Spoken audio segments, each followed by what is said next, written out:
राज्य तो 60 नहीं है, मतलब हर दूसरे साल सभी राज्यों को मौका मिल सकता है। तो केंद्र सरकार का जो लॉजिक है, जो तर्क है, वो एक कुतर्क है।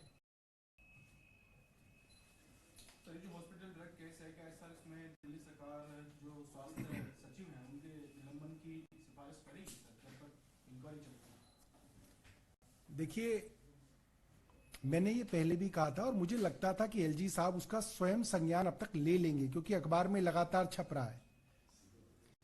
9 मार्च को मैं मंत्री बना, मार्च के ही महीने में मैंने एक मीटिंग ली जिसके अंदर स्वास्थ्य सचिव, डीजीएचएस और अन्य अधिकारी थे।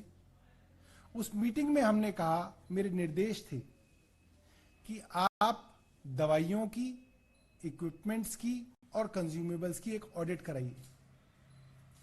ये आदेश बड़े साफ थे। 3 अप्रैल को वो आदेश मिनट्स ऑफ मीटिंग में बनकर प्रकाशित भी हुए।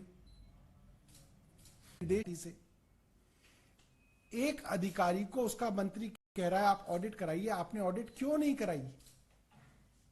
हो सकता है आप भूल गए हो, दोबारा कहा गया तो भी नहीं कराई, तिवारा कहा गया तो भी नहीं कराई, और उसके अंदर गड़बड़ी निकलती है। तो इसका मतलब क्या है? इसका मतलब यह है, मंत्री चाहता था कि गड़बड़ी हो तो सामने आए, अधिकारी चाहते थे कि गड़बड़ी हो तो सामने ना आए। तो क्या उस अधिकारी को निलंबित नहीं करना चाहिए? मैं जानना चाहता हूं केंद्र सरकार से, एलजी साहब से। और अगर अब ये जांच होगी तो इस अधिकारी के रहते, जिसने खुद ऑडिट नहीं कराई, क्या ये जांच हो पाएगी? क्या ये ठीक जांच होगी?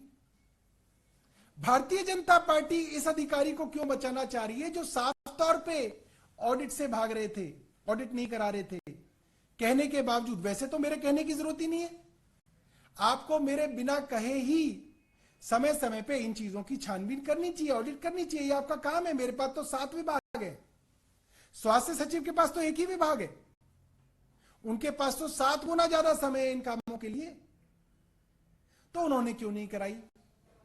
तो हम दोबारा से जो है इसकी सिफारिश भी भेजेंगे, मगर मुझे लगता है कि सिफारिश से पहले ही एलजी साहब को उनका जो है निलंबन करना चाहिए। और दूसरी बात, मैं लिखित में आज से, जब ये मामला आया उससे 2 महीने पहले से ही, अक्टूबर में हमने लिखित में दिया है कि उस समय की डीजीएचएस डॉक्टर नूतन मुंडेजा और health secretary doctor SB Deepak Kumar कई सरकार की जरूरी नीतियों को रोकने की कोशिश कर रहे हैं, फरिश्ते स्कीम रोकने की कोशिश कर रहे हैं, अन्य चीजों के लिए जो है पैसे उन्होंने रोक रखे हैं, जानबूझ के चीजों को खराब करने की कोशिश की जा रही है, इनकी सस्पेंशन की जाए। ये सिफारिश मैंने मुख्यमंत्री जी के महोदय जी के तरीके की मार्फत, उनके जरिए एलजी साहब को भेजी है।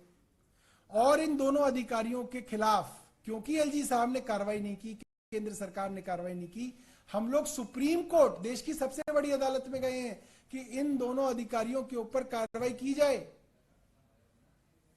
और ये कह रहे हैं कि गड़बड़ी हो गई। अरे गड़बड़ी हो गई तो तुम्हारे ही तो अधिकारी गड़बड़ी कर रहे हैं, कार्रवाई क्यों नहीं कर रहे हो आप? तो मैं तो हैरान हूं कि एलजी साहब को क्या मेरी चिट्ठी की जरूरत है? उन्हें कार्रवाई अब तक कर देनी चाहिए। एक चिट्ठी में लिख चुका हूं और दोबारा जो है हम इसकी सिफारिश करेंगे, बहुत जरूरी बात है। कोविड से क्या रिपोर्ट है? जीनोम सीक्वेंसिंग की रिपोर्ट आ रही है दिल्ली में कोविड की? वो मैंने आपको जो कल मीडिया को कल शाम को बताई है, अभी सुबह जो दोबारा आएंगी दोपहर बाद तक, तो मैं उसको वो जो आपको कल शाम को जो मैंने बताया वही है अभी। तो अब जब आज शाम को आएगा तो मैं बताऊंगा।